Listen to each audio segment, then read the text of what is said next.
ఇప్పుడు సార్ మీరు అడిగిన డేటా ఏంటంటే సార్ ఎందుకు ఇస్తలేరు అని ఏంటంటే ఏదైతే పట్టాలు వచ్చినాయో ఆర్ఎఫ్ రాజశేఖర రెడ్డి పీరియడ్ లో వచ్చిన పట్టాలకు ఈ పట్టాలకు ఈ డేటా మొత్తం ఎక్కడ ఉంటుంది, కలెక్టర్ ఆఫీస్ ఉంటుంది. సో మేము కన్సర్న్ బ్యాంక్ పోయి మాకు రుణాలు ఇవ్వండి అని అడిగినప్పుడు అంటే మీ డేటా ఏదైతే ఉందో మా బ్యాంక్ రాలేదు, ఒక్కసారి మీ వెల్ఫేర్ ఆఫీస్కి వెళ్ళి ఆ డేటాను మాకు పంపించమని చెప్పండి అని చెప్పేసి వాళ్ళు అడిగారు. సో మేము ఏం చేసాం, అప్పుడు కలెక్టర్ ఆఫీస్ పోయి ఆయా డిపార్ట్మెంట్ నుంచి మా ఎస్బీఐ బ్యాంక్ సంబంధించిన సర్వర్ కు మెయిల్ పెట్టించారు. వీళ్ళేమో మెయిల్ పంపించిన అంటున్నారు, వీళ్ళు మెయిల్ రాలేదంటున్నారు.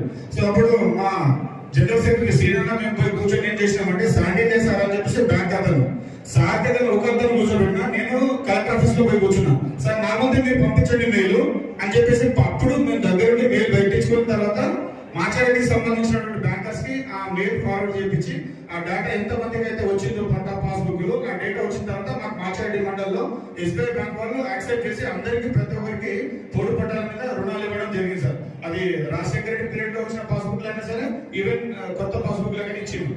ఒకటే సార్, ఒకటి ఏంటంటే కలెక్టర్ ఆఫీస్ నుంచి కన్సర్న్ బ్యాంక్ కి ప్రాపర్ డేటా అనేది లేకపోవడం వల్ల బ్యాంక్ వాళ్ళు ఇవ్వట్లేదు సార్. ఇది నాకు తెలిసిన విషయం, ఇది నేను ప్రత్యేకంగా మేము అనుభవించాం సార్. Thank you. అదే గారు, మీరు మిగతా రైతులు పిలిచే ముందు దయచేసి ఒకసారి చెప్పిన సమస్యని రిపీట్ చేయకుండా ఇంకేమైనా కొత్త సమస్యలు ఉంటే చెప్పండి. ఇప్పుడు ఆల్రెడీ ఒక 2-3 సమస్యలు చెప్పారు.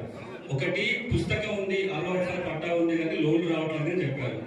ఇంకొక సమస్య చెప్పారు, మేము పోడు చేసుకుని ఉన్నాం కానీ దరఖాస్తు పెట్టుకున్నాం, పట్టా రాలేదు అని చెప్పారు. మూడోది మాకు పాస్ పుస్తకం